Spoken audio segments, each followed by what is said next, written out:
और इसी बीच आपको लिए चलते बिहार, गृह मंत्री अमित शाह दौरे पर है, क्या कुछ कह रहे सुनिए।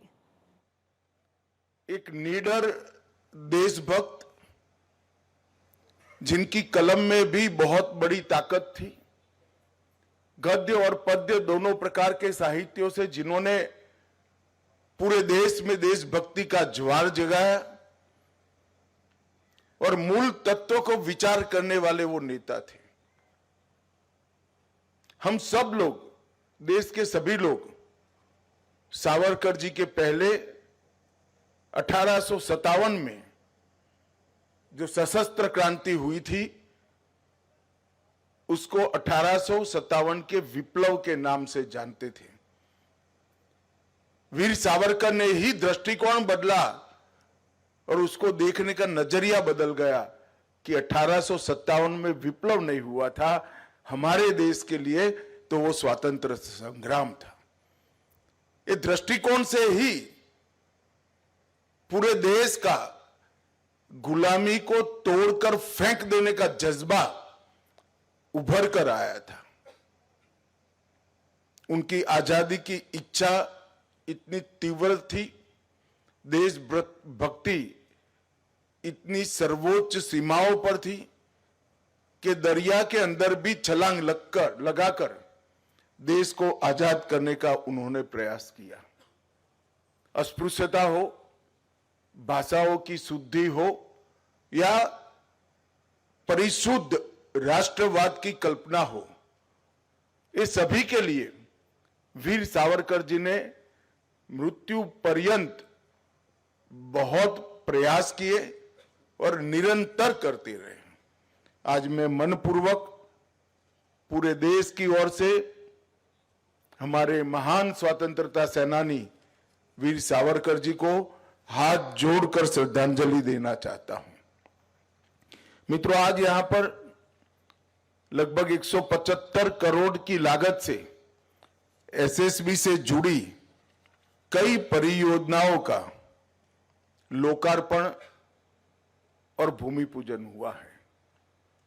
और मैं आज आपके माध्यम से बिहार की जनता को यह भी बताना चाहता हूं, भारत नेपाल सीमा सड़क योजना के तहत 554 किलोमीटर बॉर्डर रोड को भी स्वीकृत किया गया है और इसमें से 18 खंडों में से 14 खंडों पर कार्य पूरा हो चुका है और 4 खंडों पर कार्य की पूर्ण करने की गति अति तेज है। इसके लिए आवंटित 2496 करोड़ में से 2336 करोड़ रुपए का खर्च पूरा हो चुका है। मुझे भरोसा है कि ये रोड बन जाने के बाद निगरानी की आपकी क्षमता अनेक गुना बढ़ जाएगी, नागरिकों की सुविधाएं भी बढ़ेगी और जन सामान्य के कल्याण के लिए ढेर सारे विकास के काम सीमा के अंत तक पहुंचाने में बड़ी सरलता होगी।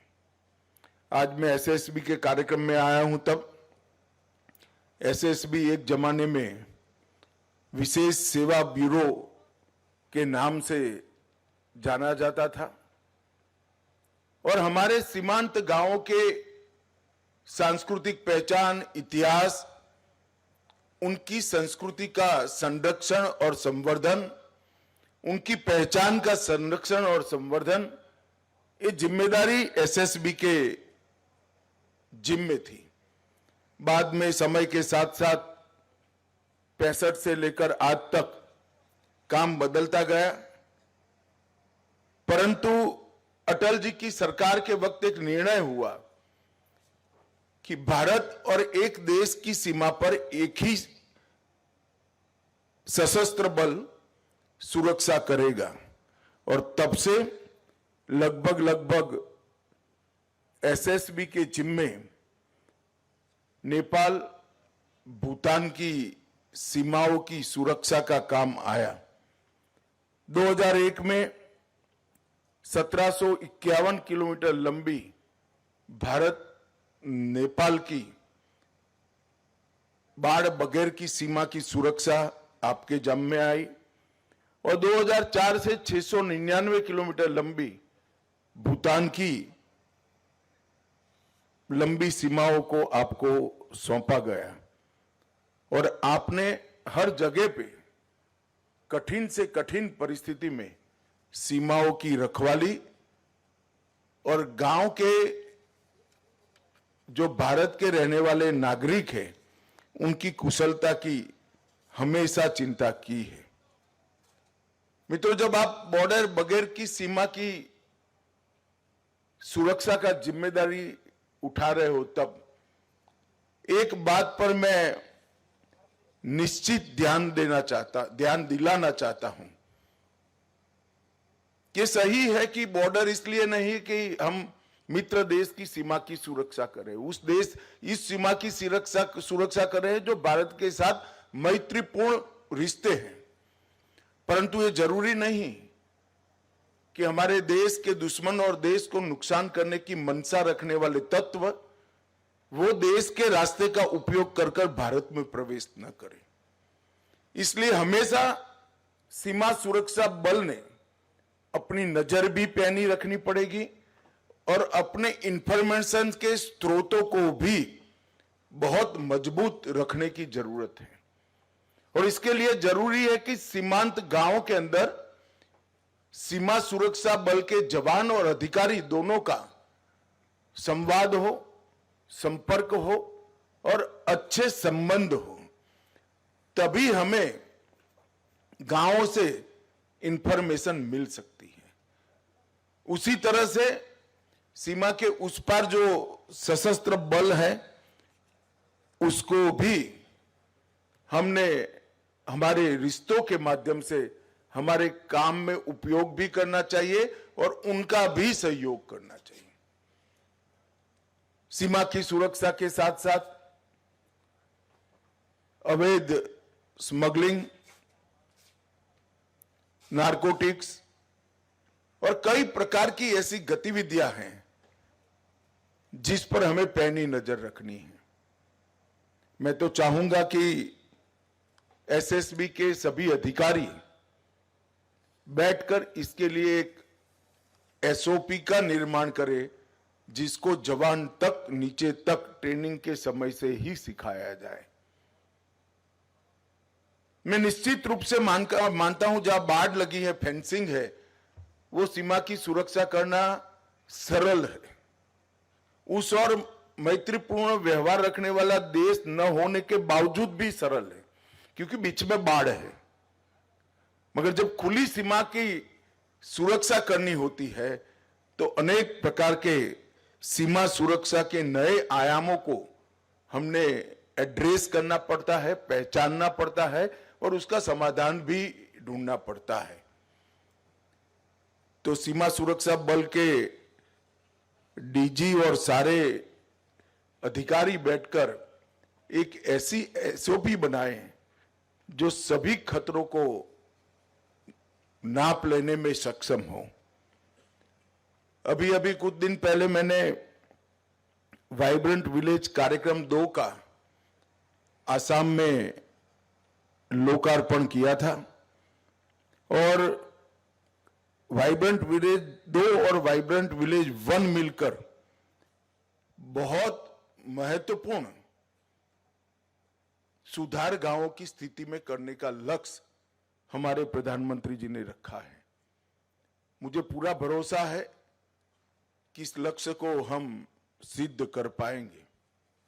नरेंद्र मोदी सरकार का बहुत प्राथमिकता वाला एजेंडा हमारे जवान और उनके परिवारजनों की सभी प्रकार की सुविधाएं बढ़े और कष्ट कम हो, ये है। इसलिए हमने आयुष्मान सीएपीएफ, आवास योजना, आवास वेब पोर्टल, प्रधानमंत्री छात्रवृत्ति योजना, बहनों को भर्ती करते हैं उनके अच्छे रहने की व्यवस्था, विकलांग अनुग्रह राशि को भी संरेखित करना, कई प्रकार के सुधार जवानों के कल्याण के लिए किए हैं। मैं आज बिहार के सीमांचल के क्षेत्र में आया हूं, तब मैं बिहार की जनता को भी कहना चाहता हूं कि हमने चुनाव में बिहार की जनता को वादा किया था कि हम बिहार को घुसपैठियों से मुक्त करेंगे। घुसपैठियों से मुक्ति से मतलब सिर्फ मतदाता सूची से नाम हटाना नहीं, हम कृतनिश्चयी है कि एक एक घुसपैठिए को भारत की भूमि से चुन चुन कर भारत के बाहर भेजने का कार्यक्रम करेंगे। और भारतीय जनता पार्टी ये स्पष्ट कर देना चाहती है, मेरी सरकार भी स्पष्ट करना चाहती है कि वादा चुनावी वादा नहीं है। नरेंद्र मोदी सरकार का ये दृढ़ संकल्प है कि पूरे देश को हम घुसपैठियों से मुक्त करेंगे। और ये पूरे सीमांचल क्षेत्र में ये शुरुआत कुछ ही समय में होने जा रही है। मैं खुद चुनाव के वक्त 4 दिन सीमांचल में रहा था, हर जिले में गया हूं और ये वादा किया है जनता को कि हम पूरे सीमांचल को घुसपैठियों से मुक्त करेंगे। आमतौर पर नेताओं के वादे जनता को याद कराना पड़ता है, मगर आज मैं सीमांचल की जनता को मेरा वादा याद कराने आया हूं, क्योंकि मुझे सीमांचल की जनता का सहयोग चाहिए। घुसपैठिए सिर्फ हमारे चुनाव को प्रभावित नहीं करते हैं, गरीबों के राशन में भी वो हिस्सा ले जाते हैं, हमारी रोजगारी में भी हमारे युवाओं की सारी संभावनाओं को क्षीण करते हैं। और इसके साथ साथ राष्ट्र की सुरक्षा के लिए भी एक घुसपैठिए बहुत बड़ा चैलेंज है।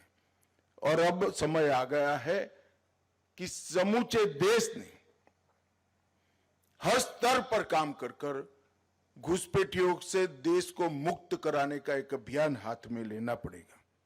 यह 3 दिन में भारत सरकार के संबंधित सारे मंत्रालय, बिहार सरकार के गृह मंत्रालय, district magistrate, district development officer, SP और कई सारे संगठनों की 3 दिन में डिटेल मीटिंग कर हम एक कार्य योजना बना रहे हैं। और सीमा से 10 किलोमीटर के अंदर जितने भी अवैध अतिक्रमण हैं, वो सारे के सारे अतिक्रमण सबसे पहले ये अभियान के अंदर दूर कर दिए जाएंगे। और घुसपैठिए को चिन्हित कर भारत के बाहर भेजने का कार्यक्रम भी हम यहां से शुरू करेंगे। जनसांख्यिकी का बदलाव किसी भी देश के लिए स्वस्थ समाज का निर्माण नहीं करता है। जनसांख्यिकी की स्वाभाविक वृद्धि इसका स्वागत है, मगर अतिक्रमण से, घुसपैठ से जनसांख्यिकी का बदलाव किसी भी देश की संस्कृति, इतिहास और भूगोल तीनों के लिए बहुत खतरनाक होता है। और हम इसको जानते हैं, इसीलिए सरकार ने निर्णय किया है कि उच्च स्तर पर जनसांख्यिकी परिवर्तन की उच्च स्तरीय समिति का घोषणा किया जाएगा। और वो समिति न केवल सीमांत क्षेत्र, पूरे देश के जनसांख्यिकी के परिवर्तनों को बहुत डिटेल बारीकी से अभ्यास करेगी और भारत सरकार को इस जनसांख्यिकी परिवर्तन को कुदरती बनाने के उपाय सुझाएगी। और सबसे ज्यादा प्रभावित जो क्षेत्र है जनसांख्यिकी परिवर्तन से, बंगाल, बिहार और झारखंड का क्षेत्र है। बंगाल में भी चुनाव है। मुझे पूरा भरोसा है कि इस बार भारतीय जनता पार्टी की सरकार बनने वाली है। भारतीय जनता पार्टी की सरकार का पहला एजेंडा रहने वाला है कि सीमा पर बाढ़ का काम समाप्त करना और एक एक घुसपैठिए को चुन चुन कर देश के बाहर भेजना। और इसकी शुरुआत, चूंकि यहां पर सरकार बन चुकी है, जनादेश भी इस एजेंडा को प्राप्त हो चुका है। हम तो इसी मुद्दे पर चुनाव लड़े थे, हमारी विपक्ष की पार्टियों ने ये मुद्दे का विरोध किया था, मगर मैं तो आभारी हूं बिहार की जनता का कि अभूतपूर्व जन समर्थन हमें मिला है। बिहार के कल्याण के एजेंडा के साथ साथ वो मैंडेट में घुसपैठियों को निकालना भी शामिल है। और मैं आज इस मंच से बिहार की जनता को और देश भर की जनता को ये भरोसा देकर जाता हूं कि हम दूसरी बार जनादेश के लिए आएंगे, उसके पहले एक एक घुसपैठियों को भारत के बाहर निकालने का काम समाप्त कर कर आएंगे। और इसमें एसएसबी का भी बड़ा रोल है और आपकी भूमिका जो है वो भी आपको विगत से बताई जाएगी। मैं फिर से एक बार आज के कार्यक्रम में उपस्थित सभी जवानों को अनंत अनंत शुभकामनाएं देना चाहता हूं, क्योंकि आपकी सुविधाओं में बहुत बड़ी बढ़ोतरी हो रही है और एक बार का काम नहीं है, ये निरंतर चलने वाला काम है। हमारा लक्ष्य है आपका सुविधापूर्ण जीवन। जब आप अपने युवानी के स्वर्णिम वर्ष सीमा पर बिता रहे हैं तो आपका और आपके परिवार का पूरा अधिकार है कि सभी सुविधाओं पर से युक्त आपका और आपके परिवार का जीवन हो। हम इसके लिए पूरा प्रयास करेंगे। फिर से एक बार मेरी अनंत अनंत शुभकामनाएं आपके साथ है। वंदे मातरम। भारत माता की जय।